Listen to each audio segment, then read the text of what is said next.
तो कुछ अनौपचारिक दृश्य इस वक्त आपकी स्क्रीन्स पर दोनों ही नेताओं के बीच जो केमिस्ट्री है वो बहुत पुरानी है और कार्ड डिप्लोमेसी की बात लगातार जो प्रधानमंत्री के दौरे पर होती रही है। आप एक बार फिर से उसकी एक झलक देख सकते हैं। अनौपचारिक तौर पर कल इटली के प्रधानमंत्री ने प्रधानमंत्री का स्वागत किया, रात्रि भोज का आयोजन किया गया उनके सम्मान में और खुद अपने टेरेस से इटली का खूबसूरत नज़ारा एक्सप्लेन करती हुई और संभवतः वो इटली की संस्कृति और सभ्यता और वहाँ के पर्यावरण के बारे में कुछ प्रधानमंत्री को जानकारियाँ दे रही हैं। बहुत ही अभिरुचि के साथ प्रधानमंत्री उन्हें सुन रहे हैं और कल की ये तस्वीरें हैं।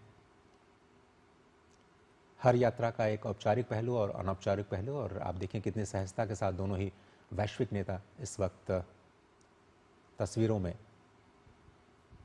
बहुत ही सहज तरीके से नज़र आ रहे हैं। और वो ऐतिहासिक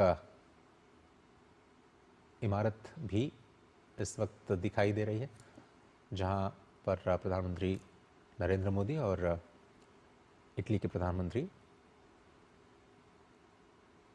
उस ऐतिहासिक स्मारक के दौरे पर भी इस कार्यक्रम के बाद पहुंचे थे।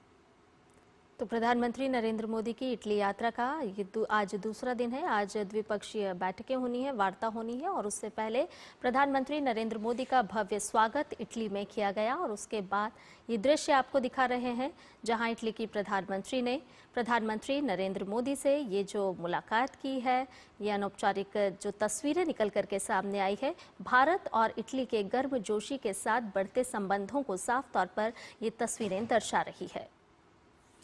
इससे पहले चाहे G7 शिखर सम्मेलन रहा हो या फिर G20 का मौका, दोनों नेता बहुत ही गर्मजोशी के साथ मिलते हुए नजर आए और वैश्विक मंचों पर भारत और इटली के जो संबंध है उनको बहुत ही मजबूती के साथ दोनों ही देशों ने एक विश्वास के प्रतीक के रूप में रखा। और लगातार इटली ने इस बात का भी समर्थन किया कि जल्दी से जल्दी भारत और यूरोजोन के बीच में जो मुक्त व्यापार समझौता है उसको किया जा सके और स्वयं इटली ने एक देश के तौर पर इसको आगे बढ़ाने में महत्वपूर्ण भूमिका निभाई। G20 के दौरान जो आईमैक जिसकी हम बात लगातार कर रहे हैं, इंडिया मिडिल ईस्ट और यूरोपियन इकोनॉमिक कॉरिडोर, उसमें इटली की बहुत ही महत्वपूर्ण भूमिका। यूरोजोन में अगर हम बात करें तो फ्रांस और जर्मनी के बाद तीसरी सबसे बड़ी अर्थव्यवस्था इटली और भारत का जो संबंध है न केवल कूटनीतिक जो दायरा है उस तक सीमित है, बल्कि व्यापारिक जगत की बात की जाए तो फैशन से लेकर के फुटवेयर और टेक्सटाइल्स, ऑर्गेनिक केमिकल से लेकर के मेडिकल इक्विपमेंट्स तक, रक्षा सहयोग से लेकर के इंफ्रास्ट्रक्चर और स्टार्टअप इकोसिस्टम में जो तालमेल की संभावना बनती नज़र आ रही है।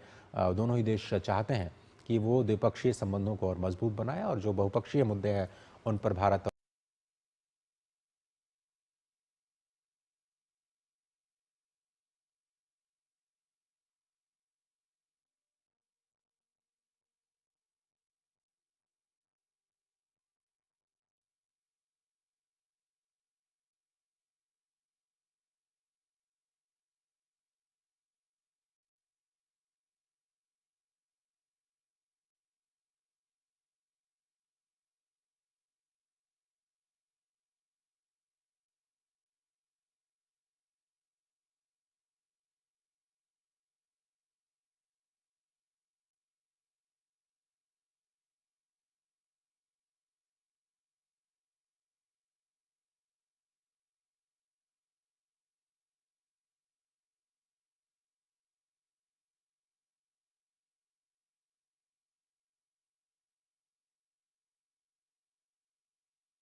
तो प्रधानमंत्री नरेंद्र मोदी इस वक्त इटली में हैं। उनकी इटली यात्रा का ये दूसरा दिन है।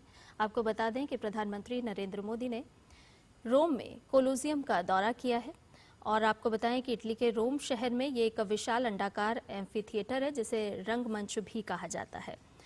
अगर इसके इतिहास की हम बात करते तो लगभग 2000 साल पुराना ये ऐतिहासिक इमारत है, ढांचा है और अपनी शानदार रोमन वास्तुकला और कई सारी लड़ाइयों के इतिहास का गवाह भी ये रहा है। दुनिया भर में प्रसिद्ध है और आपको बता दें कि 7 अजूबों में से एक है। इसे दुनिया के 7 अजूबों में गिना जाता है। तो प्रधानमंत्री नरेंद्र मोदी इटली की यात्रा पर हैं और इस दौरान यहाँ पर प्रधानमंत्री ने रोम में कोलोसियम का दौरा किया है।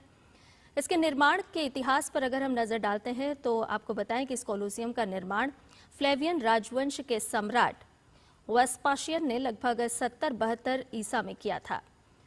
उनके बेटे टाइटस ने 80वीं ईसा पूर्व में इसे पूरा किया और इसे फ्लेवियन एम्फी थिएटर भी कहा जाता है।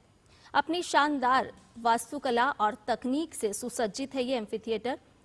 चूना, पत्थर और ज्वालामुखी चट्टानों और कंक्रीट से बना हुआ है और दुनिया का सबसे बड़ा एम्फी थिएटर है जिसका प्रधानमंत्री नरेंद्र मोदी ने दौरा किया है।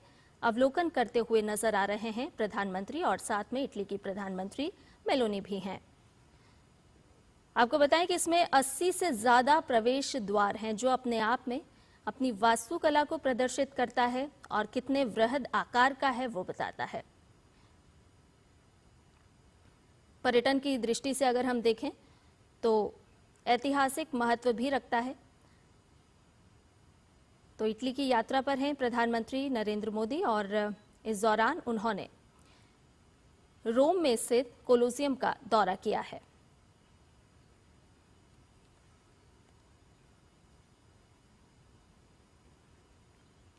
ये तस्वीरें रोम से आई हैं।